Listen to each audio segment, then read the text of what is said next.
الحمد لله نحمده ونستعينه ونستغفره ونعوذ بالله من شرور أنفسنا ومن سيئات أعمالنا فمن يهده الله فلا مضل له ومن يضلله فلا هادي له ونشهد أن لا إله إلا الله وحده لا شريك له ونشهد أن سيدنا ومولانا محمدا عبده ورسوله أما بعد فأعوذ بالله من الشيطان الرجيم بسم الله الرحمن الرحيم آمن الرسول بما أنزل إليه من ربه والمؤمنون كل آمن بالله وملائكته وكتبه ورسله لا نفرق بين أحد من رسله وقالوا سمعنا وأطعنا غفرانك ربنا وإليك المصير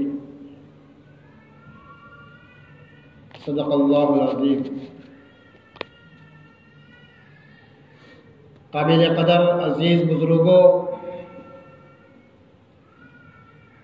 ہماری بات چل رہی تھی عقائد کی بنیاد پر۔ دنیا میں مختلف مذاہب ہیں،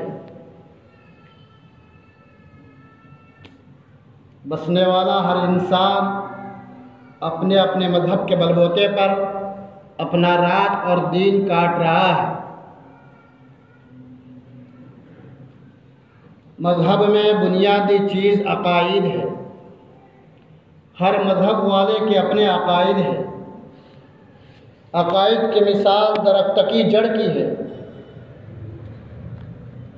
کہ جڑ آم کا ہے تو اس کے تنے، اس کے پھل، اس کے پھول یہ اسی آم سے لگ کر آئے گے۔ ایسا نہیں ہوگا کہ جڑ آم کا ہو اور اس پر کیلے آئے، ببول کے کانٹے آئے، یہ نہیں ہو سکتا۔ اسی طریقے سے انسان کے جیسے عقائد ہوں گے۔ ہمارے عقیدوں میں، مذہب اسلام میں کہ اللہ ایک ہے، یہ بنیادی عقیدہ ہے۔ حضرت جبرائیل علیہ السلام نے تاجدار مدینہ فخر دو عالم صلی اللہ علیہ وسلم سے ایک لمبی حدیث میں چند سوالات کیے۔ ان سوالات میں ایک سوال یہ بھی ہے، من ایمان، ایمان کیا ہے؟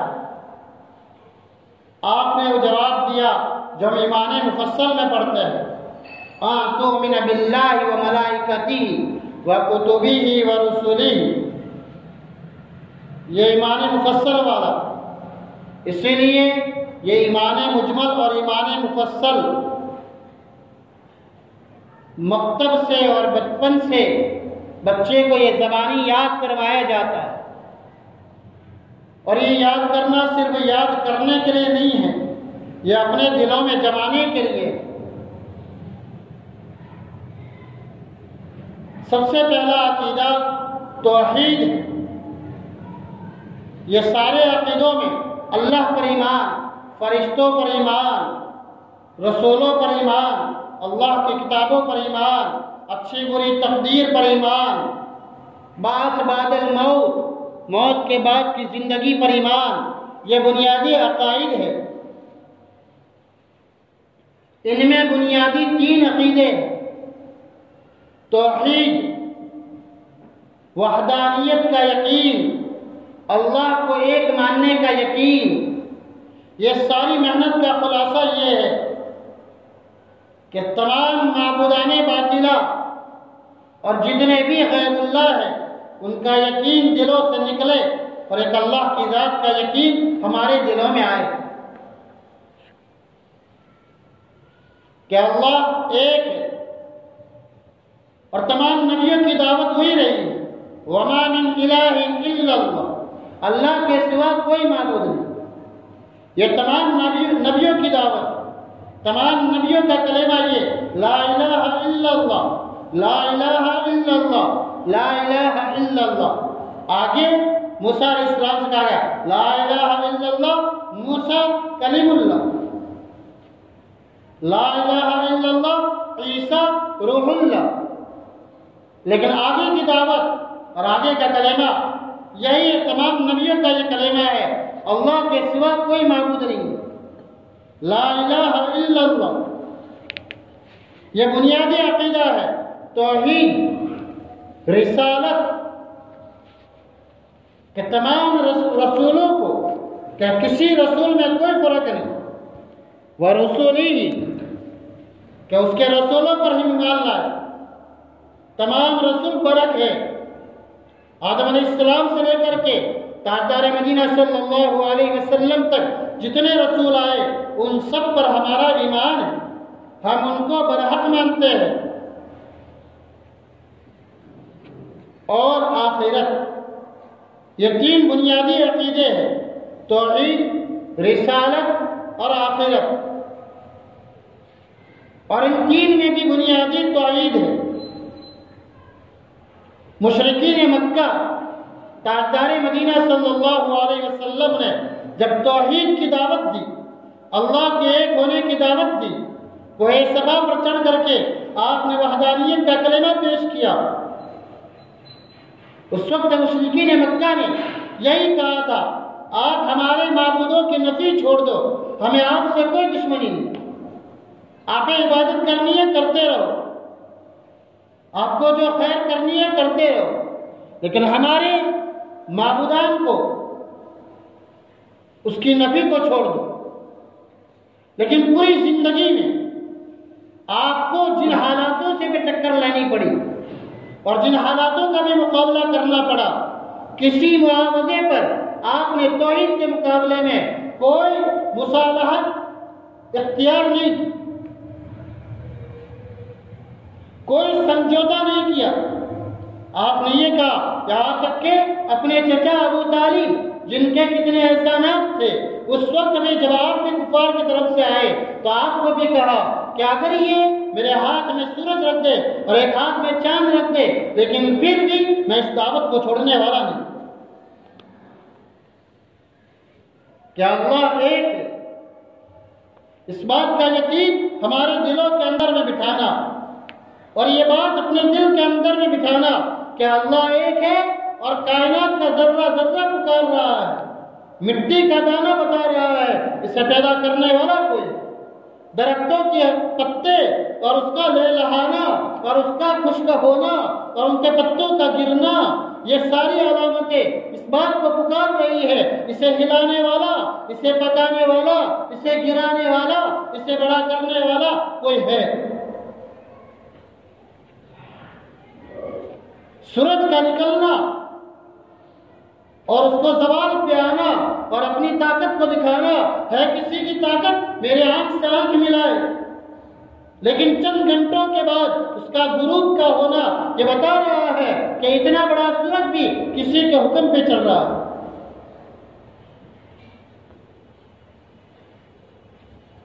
کہ پورا کرتا دھرتا پوری کائنات کے نظام کو چلانے والا، میرے اور آپ کے گھر کے کام کو بنانے والا، میرے اور آپ کی فیکٹری کو چلانے والا، جو جس شعبے کا مالک ہے اور جس مشغلے کو لیے ہوئے ہے اس مشغلے کو انجام تک پہنچانے والا ایک خدا کی ذات ہے۔ اس بات کو اپنے دلوں کے اندر میں بٹھانا کہ تمام مشکلوں کو، جس کی جو مشکلیں ہیں، ان مشکل کشا اور مشکلوں کو دور کرنے والا اور مشکلوں میں حل پیدا کرنے والا ایک اللہ کی ذات۔ اس محنت کے ذریعے سے یہ کہا جاتا ہے کہ مسلح کو پہچانے، یہ جتنی بھی اس کی نافرمانی ہو رہی ہے اس کی وجہ یہ ہے ہم نے اس کو پہچانا نہیں ہے، اس کو اپنے دل میں نہیں بٹھایا۔ ہم دیکھیں برسوں سے ہم اللہ کا شکر ہے نماز پڑھ رہے ہیں، دین کی دعوت کی محنت میں اللہ ہمیں چلا رہا ہے، لیکن ہمارے دل کی گہرائی میں کیا یہ بات بیٹھی ہے کہ میری اور میری نسلوں کی تمام ضرورتوں کو پورا کرنے والا ایک اللہ ہے؟ ہم اپنے آپ سے پوچھیں کیا میری دل کی گہرائی میں یہ بات بیٹھی ہے؟ اگر یہ بات دل کی گہرائی میں بیٹھی ہے تو پھر اس کے لیے نمازوں کے لیے تقریر کی کی ضرورت نہیں ہے، ماں باپ کے حقوق کو ادا کرنے کے لیے بیانوں کی ضرورت نہیں ہے، جہاں صبح ہوتی ہے کاروبار کی جس کی جو مشغولی ہے اس کے لیے بیانوں کی ضرورت نہیں پڑتی، اس کے لیے بیانوں کی ضرورت نہیں پڑتی، بھوک لگتی ہے کھانے کے لیے تقریر کی ضرورت نہیں پڑتی، بیمار ہوتے تو دوائی کے لیے تقریر کی ضرورت نہیں پڑتی، وعظ و نصیحت کی ضرورت نہیں پڑتی۔ جیسا بھی ہو، ایک معصوم بچہ جو کچھ نہیں جانتا، اپنی امی کو نہیں پہچانتا، اپنے ابا کو نہیں پہچانتا، لیکن جب بھوک لگتی ہے اس کا تقاضا اندر میں بیدار ہوتا ہے، رونا شروع کرتا ہے، اللہ اپنی قدرت سے اس کی ضرورت کو پورے کرتا ہے۔ خدا کا نظام جب یہ بات دل میں بیٹھے گی، یہ بات دل میں بیٹھے گی، میری ضرورتوں کو پورا کرنے والا ایک اللہ ہے، میری مشکلوں کو دور کرنے والا ایک اللہ ہے، جب تک اس کے دربار سے اپنی مشکل دور نہیں ہوگی یہ اس کے دربار کو نہیں چھوڑے گا۔ اس دین کو، جس دین میں نسلوں کی کامیابی چھپی ہوئی ہے، اس دین کو اپنی زندگی میں لانے کے لیے جہاں صحابہ نے جان کی بازی لگانی پڑی، جان کی بازی لگائی، مال کی بازی لگانی پڑی، پوری جائیداد کا سودا کرنا پڑا، پوری جائیداد کا سودا کیا،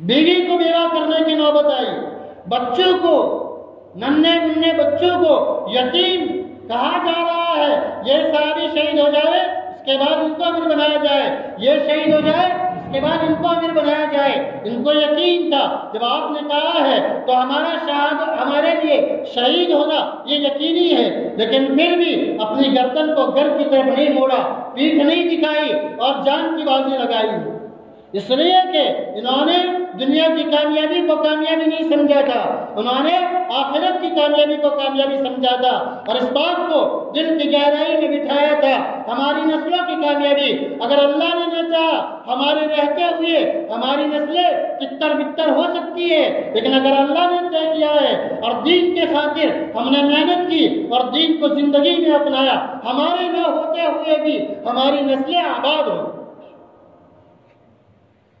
یہ بات اندر میں بٹھایا تھا، یہ توحید، یہ وحدانیت اس کو اپنے دلوں کے اندر میں، اس لیے کہا پورے قرآن بھی اگر اللہ نہ اتارتا، صرف سورہ اخلاص ہوتی، پھر بھی اللہ کو پہچاننے کے لیے یہ سورت کافی تھی۔ کیا عجیب سورت اللہ نے، قل هو اللہ احد اللہ الصمد، وہ بے نیاز ہے، وہ بے نیاز ہے، وہ نرادار ہے، اسے کسی کی ضرورت نہیں ہے، اسے کسی کی ضرورت نہیں ہے، پوری دنیا چلانے میں اسے فرشتوں کی بھی ضرورت نہیں ہے، اسے فرشتوں کی بھی ضرورت نہیں ہے، اپنے امر کن سے، کن فیکن سے یہ اپنے نظام کو چلا رہا ہے، اور کن بھی بندوں کو سمجھانے کے لیے کہا، ورنہ کن کا بھی وہ محتاج نہیں۔ یہ بات اپنے دل کی گہرائیوں میں بٹھانا، اپنے دل کی گہرائیوں کے اندر میں بٹھانا کہ پوری کائنات کے نظام کو چلانے والا ایک اللہ ہے۔ تمام مشکلوں کو اس وقت میں ہر انسان کسی نہ کسی مشکلی میں چل رہا ہے، کوئی مال اعتبار سے، کوئی طبیعت کے اعتبار سے، کوئی گھرانے کے اعتبار سے، کوئی کاروبار کے اعتبار سے، کوئی سماج اور برادری کے اعتبار سے، ہر ایک کے ساتھ کوئی نہ کوئی مسائل ہے، لیکن یاد رکھو ان مسائلوں کا حل اللہ کے دربار میں۔ عبادت کا مطلب مغرب کی طرف اور پچھم کی طرف اپنا چہرہ کر لینا، یہ تو اللہ نے قبلتین کے ذریعے سے بدلا، وہ اللہ چاہے قبلہ بھی بدل دے، وہ اللہ چاہے تو قبلہ بھی بدل دے، قبلتین کے واقعے کے ذریعے سے اللہ نے یہ بھی بتایا، لیس البر ان تولوا وجوہکم قبل المشرق والمغرب، کہ تم مشرق کی طرف منہ کر کے اور مغرب کی طرف منہ کر کے اور اپنی پیشانی جھکا کر کے صرف یہ سمجھ لو ہم نے عبادت کر لی، ہم توحید پرست ہو گئے، یہ کافی نہیں ہے۔ جہاں اللہ جو کہے گا اس حکم کو پورا کرنا، یہ وحدانیت، وقت کے تقاضوں کو پہچاننا کہ وہ تمام مشکلوں کو دور کرنے والا، اور مشکل جو دور کرے گا وہ اس کے حکموں کو پورا کرنے سے۔ اس کے حکموں کو پورا کرنے سے اس کا ایک نظام ہے۔ اس لیے اس بات کا عقیدہ ہمیں اپنے دل میں بٹھانا کہ اللہ ایک ہے، اللہ ایک ہے۔ آپ نے فرمایا قرآن کے اندر میں، آپ نے جب اس محنت کو کیا اور توحید کا پرچم لہرایا اور وحدانیت کی دعوت دی، چیلنج کے ساتھ کہہ دیا اللہ ان اللہ لا یغفر ان یشرک بہ ویغفر ما دون ذلک لمن یشاء۔ دوسری جگہ فرمایا ان الشرک لظلم عظیم، اور رہتی دنیا تک انسانوں کو اپنے دشمن سے چوکنا کیا اور بتایا تمہارے دشمن اور ازلی دشمن، ہمیشہ کا دشمن، ان الشیطان لکم عدو مبین، کہ شیطان تمہارا کھلا ہوا دشمن ہے، یہ ازلی دشمن ہے۔ اللہ کے دربار میں کیا کر کے آیا؟ میں تیرے بندوں کو پٹکاؤں گا، تیرے بندوں کی رائے حق میں رکاوٹیں ڈالوں گا۔ باری تعالیٰ کے دربار میں اللہ نے کہا مجھے اختیار ہے، لیکن ساتھ میں کہا جو میرے بندے ہیں، میرے موتی اور فرما بردار ہے، جو نیک ہے، جنہوں نے میری رسی کو مضبوط پکڑا ہے، وہ تیرے شکنجے میں اور تیرے پھندے میں اور تیرے پنجے میں نہیں آ سکتے۔ لاکھ دجالی فتنے نکلے، لاکھ دجالی فتنے نکلے، دجالی فتنے کے زمانے میں بھی وہ گروہ بھی ہوگا کہ دجال کو سامنے دیکھتے ہوئے بھی وہ ایک کلمے کو پڑھیں گے لا الہ الا اللہ۔ سامنے یہ چھوٹے چھوٹے فتنوں سے تو یہ متاثر نہیں ہوں گے، لیکن دجال بھی آئے گا پھر بھی کہیں گے لا الہ الا اللہ، لا الہ۔ پوری دنیا کو مٹی میں کر کے دکھائے، زندہ کو مردہ کر کے دکھائے، مردہ کو زندہ کر کے دکھائے، پھر بھی کہیں گے لا الہ الا اللہ۔ آج ہم دیکھیں اپنے ایمان کا جائزہ لے، میرے دل میں اللہ کو ایک مانتا ہوں، کہاں تک مانا، کہاں تک مانا؟ میں اللہ کو اپنی ضرورتوں کو پورا کرنے والا معبود مانتا ہوں، کہاں تک مانتا ہوں؟ کیا دکان میں ہوتے ہوئے اس اللہ کی پکار آتی ہے، کیا میں اسے چھوڑتا ہوں؟ کیا دوستوں کی محفلوں میں ہوتا ہوں، اس اللہ کی پکار آتی ہے، کیا میں دوستوں کی محفل چھوڑتا ہوں؟ میں گناہوں کے بازاروں میں ہوتا ہوں، نیٹ کی دنیا میں ہوتا ہوں، اللہ کی پکار آتی ہے، کیا میں اسے چھوڑتا ہوں؟ دیکھیں تمام مشکلوں کو دور کرنے والا ایک اللہ ہے، ضرورتوں کو پورا کرنے والا ایک اللہ ہے، غیب کا علم رکھنے والا ایک اللہ، غیب کا علم رکھنے والا ایک اللہ ہے۔ بات چیزیں زبان سے چک کر بتائی جاتی ہے، یہ میٹھی ہے پھیکی ہے، یہ میٹھی ہے یہ پھیکی ہے۔ بات چیزوں کو سن کر بتایا جاتا ہے، اس میں خوشبو ہے اس میں بدبو ہے۔ بات چیزیں ہاتھ کے ذریعے سے دیکھ کر بتائی جاتی ہے، یہ سخت ہے یہ نرم ہے یہ چکنی ہے، بتایا جاتا ہے۔ آدمی کو، انسان کو اللہ نے حساس بنایا ہے، صفت حس کے ذریعے سے اس بات کو بتایا جاتا ہے، چک کر کے، دیکھ کر کے، سن کر کے، ہاتھ کے ذریعے سے۔ لیکن بات چیزیں وہ ہے جو علم غیب میں رکھی ہے، اور نبیوں سے بھی کہہ دیا ہے کہ نبیوں کو اللہ نے کچھ غیب کا علم دیا۔ ان اللہ عنده علم الساعہ، قیامت کا علم اللہ کے پاس ہے۔ بارش کا برسنا، کہاں برسنا، کتنا برسنا، کب برسنا، یہ اللہ کے علم میں۔ ماں کے رحم میں کیا ہے، کتنی ٹیکنالوجی تو ترقی کر لے، لیکن فرمایا کیا ہے، وہ فرمایا اللہ کی قدرتی وجہ سے، یہ غیب کا علم ہے، اس کو اپنی زندگی میں لانا۔ آج ایمان کے کمزور ہونے کے نتیجے میں، ایمان کے کمزور ہونے کے نتیجے میں انسان، یہ سائنس، عمر صاحب رحمۃ اللہ علیہ فرمایا کرتے تھے، سائنس ترقی کر لے، ترقی کرتے کرتے کرتے ایک بات تک پہنچے گی، وہاں پہنچنے کے بعد بھی سائنس اگر مسلمان ہو، ابھی یہ اپنی ٹیکنالوجی بتا رہا ہے، یہ اپنی ٹیکنالوجی میں نابالغ ہے، نابالغ ہے۔ جب یہ بالغ ہوگی اور ٹیکنالوجی کے گھر تک پہنچے گی، وہاں پہنچنے کے بعد میں بھی یہ بھی کلمہ پڑھنے پر مجبور ہوگا اور یہ کہے گا جو کچھ ہوتا ہے، جو کچھ کرتا ہے، ایک اللہ کرتا ہے۔ اس اللہ کو پہچاننا، اللہ کی وحدانیت کو اور توحید کو اپنے دلوں کے اندر میں بسانا. یہ سورہ اخلاص.